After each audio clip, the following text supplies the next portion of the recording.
Imagine a fleet of 11 ships slipping into this harbor on Pensacola Bay on August 15, 1559. This was the first multi-year European settlement that would become the United States.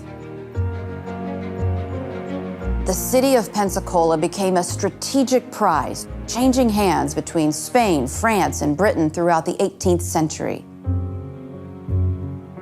In the free state of Florida, that story began long before the nation had a name.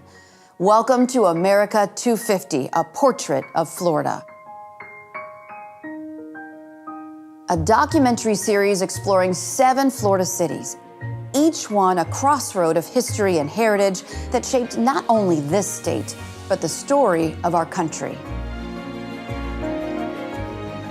Join us as we celebrate Pensacola, a place where land was defended, skies were claimed, and a city became a keeper of America's early story.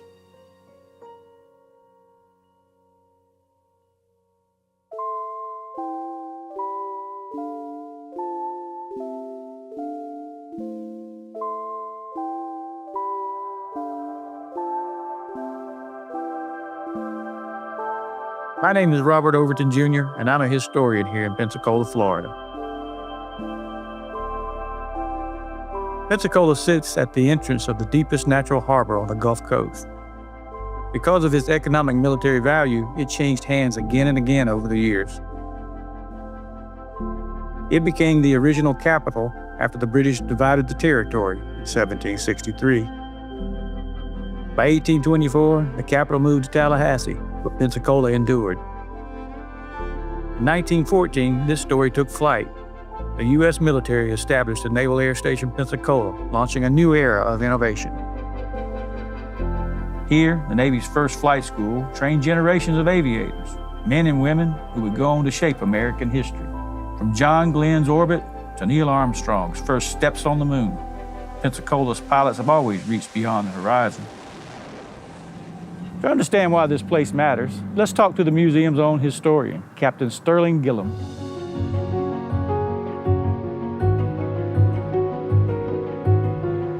We're the 3rd largest aviation museum in the world. We sit on a 60-acre campus with 150 airplanes on site. My name is Sterling Gilliam. I'm the director of the National Naval Aviation Museum located here in Pensacola, Florida. Our mission is to tell the story of the 115-year history of naval aviation that began way back in 1911. A-1 Triad is one of the first aircraft the Navy flew back at its inception in 1911. Everybody who starts their Navy career in aviation begins that journey right here in Pensacola. We're co-located with the Navy Flight Demonstration Squadron, known to many as the Blue Angels. They operate out of Pensacola, and they fly literally in our backyard. The formation that you see behind me is the Blue Angel Diamond. This is approximately how close they fly, which is really, really close when you're moving hundreds of miles an hour. We are standing on a 1/5 scale replica of a USS Nimitz flight deck. 1,000 feet long, 100,000 tons displacement, and this allows us to tell our patrons present-day story of what men and women are doing across the globe, flying on and off these aircraft carriers. The aircraft we have on display here is our NC-4. It is the first airplane to cross the Atlantic, and it did so in 1919. It took weeks for it to do this. The average speed of advance was about 80 miles an hour, and you can see it's a huge airplane with a lot of moving parts. Before you is the rarest artifact in this museum. This Dauntless dive bomber is the sole remaining airplane to have actually flown in the Battle of Midway, and it took significant battle damage. The patches that you see on the fuselage of the airplane are covering bullet holes. Naval aviation came of age during that battle, using to great success airplanes flown from aircraft carriers like this Dauntless dive bomber to sink 4 Japanese aircraft carriers and really change the course of the war in the Pacific. About a year after it flew in the Battle of Midway, this airplane crashed in Lake Michigan, and it spent 6 decades at the bottom of the lake before we recovered it. And you can see how it looked coming out of the lake. That we left that witness mark there. You can see the faint numeral 2106. That's a serial number. And when we looked up the research, we realized that this was so rare, this airplane having flown in the Battle of Midway.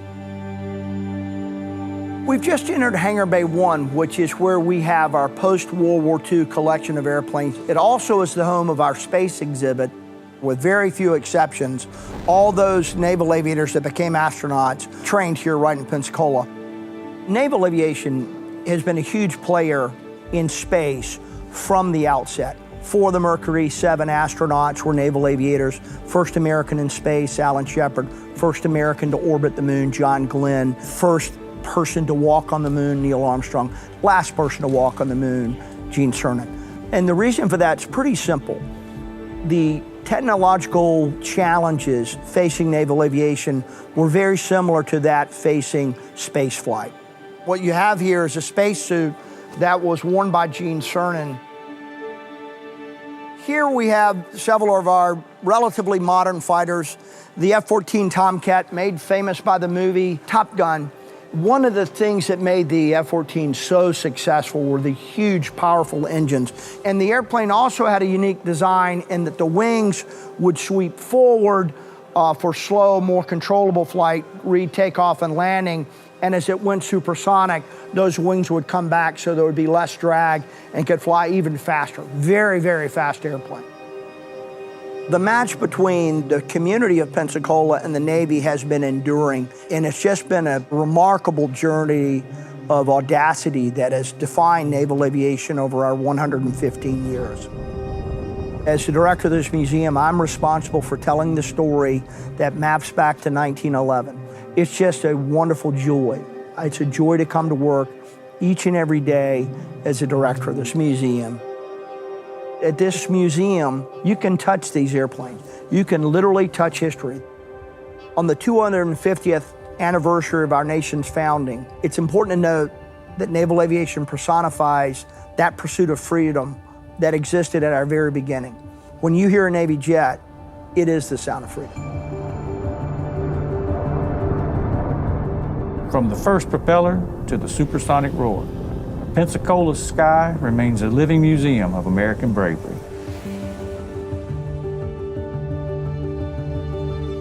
At Fort Barrancas, stone meets strategy. High above Pensacola Bay, this bluff has always meant power. Whoever controlled this ground controlled the harbor. Empires came and went, each building atop the ruins of the last. To understand what made this fort so formidable, we need to walk its walls.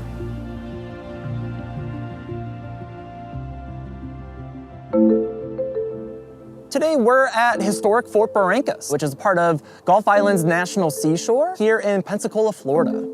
My name's Casimer Rosieski. My role is that of a park ranger. I'm responsible for overseeing interpretation and education here of this site. Fort Barrancas is important to Florida's history because it offers us a departure point to learn about settlements in and around Pensacola and to learn about the role of the U.S. military here locally, but also nationally. The U.S. Army Corps of Engineers constructed Fort Barrancas between 1839 and 1844. Some 16,000 tons of earth was excavated from this bluff to begin constructing the fort itself. The earthen slope, called the glacis, was an important defense feature of this fort because it would force an attacker to move up this glacis towards the main work, which is hidden from our view. A hidden fort would make it very hard to bombard the brick walls and to bring those brick walls tumbling down. And once you get to the top of this glacis, we could see the main work of Fort Barrancas.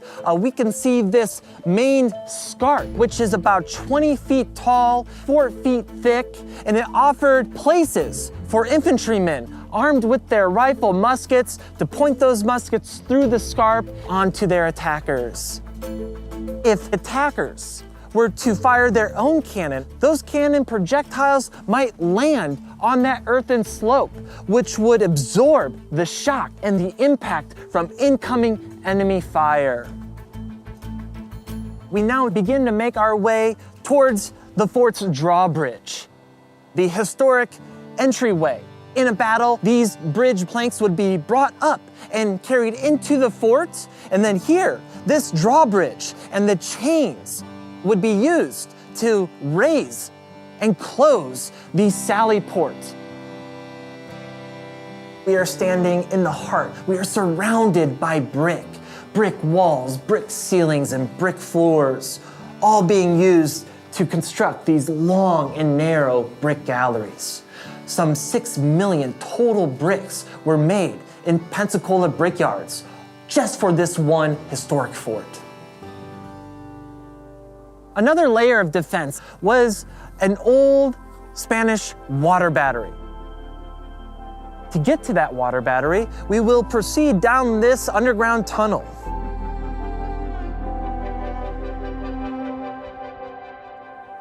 A water battery refers to this structure's proximity to sea level. Just beyond me is Pensacola Bay. And then a battery is a collection of cannon under the command of one officer.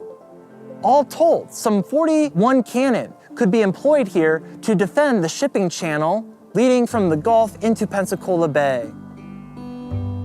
On the eve of Civil War, there was a garrison of soldiers and sailors and Marines present when Southern slaveholding states started to formally withdraw from the Union. State militia from Florida and Alabama capture it and turn their cannon on the U.S. garrison at Fort Pickens.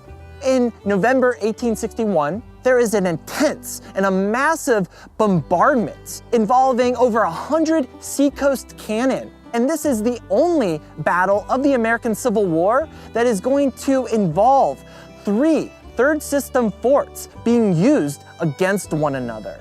The U.S. forces at Fort Pickens and Confederate forces at Fort McRae and here at Fort Barrancas.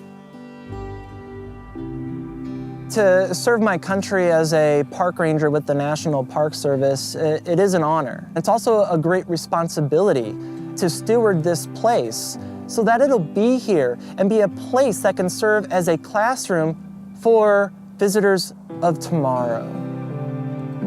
I hope that a person will leave wanting to learn more about United States history.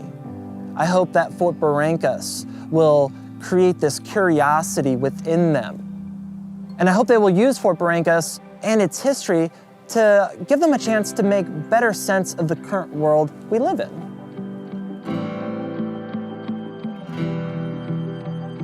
Every empire left a footprint on the land, on the language, on the people. To understand how those footprints still affect today, you have to walk through its many layers. This building was actually built in the early 1900s as the Pensacola City Hall. We're right on the square, and everybody was going to walk by this building, walk into this building, so I think the city knew it needed to be pretty fabulous. My name is Jessie Cragg. I help research, write, and develop all of our educational exhibits in the museum. This building is Spanish Revival. We do have the Spanish tile on the roof. When this was City Hall, when it was built, there were cannons out front. The first thing you have to see when you walk into the museum is our anchor. It is incredibly important to the story of Pensacola. Behind me is the anchor from the 1559 Tristan de Luna expedition fleet, which were the first Europeans to make a multi-year settlement in what is now the United States.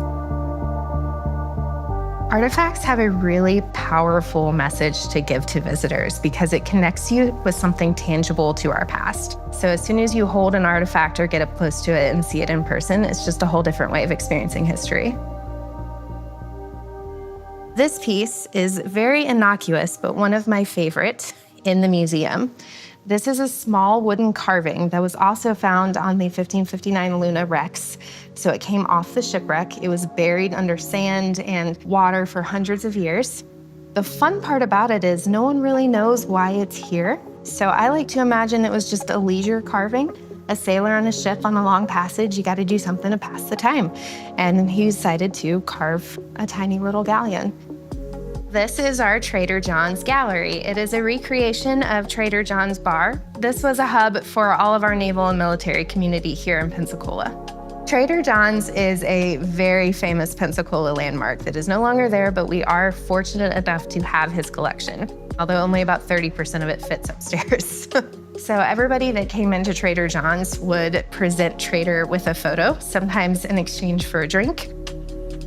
All of these portraits are signed to Trader himself, so it really goes to show just how important he was to the military community. I have spent years going through this gallery trying to find a photo of my father because he was stationed here. I know he went to Trader John's and I have yet to find it. So if I could find it, that would be my favorite. This one, I mean, personally is kind of one of my favorites just because of the note. I've seen them all. There's no place better than Trader's.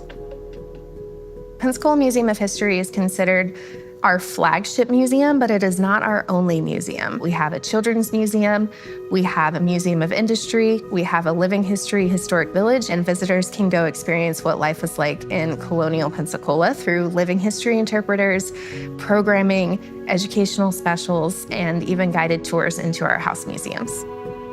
Pensacola has such a rich, diverse background, and we're really passionate about not only saving these stories, but sharing them as far and wide as we can. There are very few other places where the community so actively engages in trying to make sure we understand our past and we protect it and share it. What we see today in Pensacola isn't new. It's the continuation of a story that began centuries ago. The city reminds us that America didn't emerge from one place or one people. It was shaped at a crossroads like this. Pensacola shows us something essential about Florida and America, where battles have been fought, skies have been conquered, capitals have come and gone, and opportunity endures. Florida's story reminds us that America's legacy is not just something we inherit. It is something we are called to preserve, protect, and pass forward. Because Pensacola hasn't just witnessed history, it has helped shape the America we know today.